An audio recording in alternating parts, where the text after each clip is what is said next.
সংবাদে আমন্ত্রণ জানাচ্ছি আমি লুকাই আলম। শুরুতে সংবাদ শিরোনাম।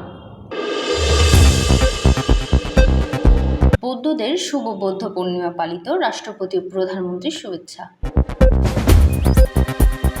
দুবাইয়ের এক হোটেলের হেলিপ্যাডে বিমান অবতরণ করিয়ে রেকর্ড করেছেন এক বৈমানিক। লা লিগায় বড় জয় পেয়েছে অ্যাটলেটিকো মাদ্রিদ। দেখছিলেন সংবাদ শিরোনাম, এবারে বিস্তারিত। শুরুতে জাতীয় প্রসঙ্গ। বৌদ্ধদের শুভ বৌদ্ধ পূর্ণিমা পালিত, রাষ্ট্রপতি ও প্রধানমন্ত্রীর শুভেচ্ছা। বৈশাখ মাসের এই পূর্ণিমায় মহামানব বুদ্ধের জীবনের ৩টি গুরুত্বপূর্ণ ঘটনা সংঘটিত হয়েছিল বলে দিনটি বৌদ্ধ পূর্ণিমা নামে খ্যাত। খ্রিস্টপূর্ব ৬২৩ অব্দে গৌতম বুদ্ধ জন্মগ্রহণ করেন। ৫৮৮ খ্রিস্টপূর্বাব্দের এই দিনে তিনি সাধনায় সিদ্ধি লাভ করেন। আবার ৫৪৩ খ্রিস্টপূর্বাব্দের এই দিনে তিনি মহাপরিনির্বাণ লাভ করেন। সিদ্ধার্থের বন্ধুত্ব লাভের মধ্য দিয়ে জগতে বৌদ্ধ ধর্ম প্রবর্তিত হয়। দিবসটি উপলক্ষে রাষ্ট্রপতি মোহাম্মদ শাহাবুদ্দিন এবং প্রধানমন্ত্রী শেখ হাসিনা পৃথক বাণী দিয়েছেন।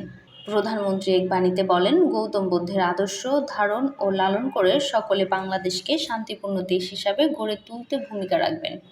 রাষ্ট্রপতি তার বাণীতে বলেছেন, অসহিংস পরম ধর্ম।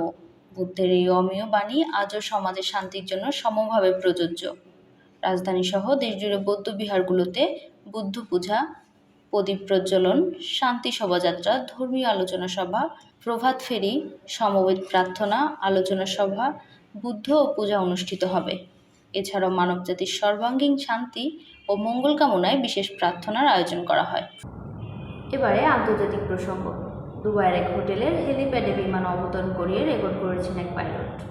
দুবাইয়ের বিশ্ববিখ্যাত আইকনিক হোটেল বুর্জ আল আরব জুমেরাহ এই হেলিপ্যাডে উড়োজাহাজ অবতরণ করিয়ে রেকর্ড করলেন ৩৯ বছর বয়সী এক পোলিশ পাইলট লুকা চেপিলা। ভূমি থেকে ২১২ মিটার উঁচুতে মাত্র ২৭ মিটার প্রশস্ত হেলিপ্যাডে উড়োজাহাজ অবতরণ করানো সহজ ছিল না। চূড়ান্ত এই কাজের আগে মাটিতে ৬৫০ বার মহড়া দিয়েছেন তিনি।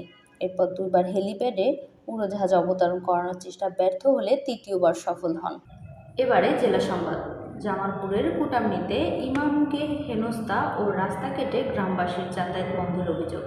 জামালপুর থেকে শাহিন আলম জানিয়েছে, রবিবার সকালে জামালপুরের কেন্দুয়া ইউনিয়নের কুটামনিতে পূর্ব শত্রুতার জের ধরে ইমামের উপর হামলা করতে ব্যর্থ হয়ে মানুষের চলাচলের রাস্তা বন্ধ করে দিল একই গ্রামের প্রভাবশালী দোকানদার হাবিবুর রহমান বিশু।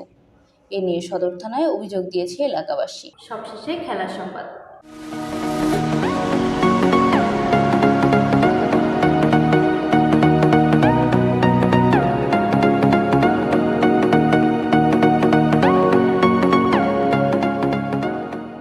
লা লিগায় বড় জয় পেয়েছে অ্যাটলেটিকো মাদ্রিদ। স্প্যানিশ লা লিগায় কাদ্রিজের বিপক্ষে বড় জয় পেয়েছে অ্যাটলেটিকো মাদ্রিদ। এই জয়ে রিয়াল মাদ্রিদকে টপকে পয়েন্ট টেবিলের ২য় স্থানে উঠে এসেছে অ্যাটলেটিকো। আর ৮২ পয়েন্ট নিয়ে শীর্ষে বার্সেলোনা। বুধবার রাতে মেট্রোপলিটানোতে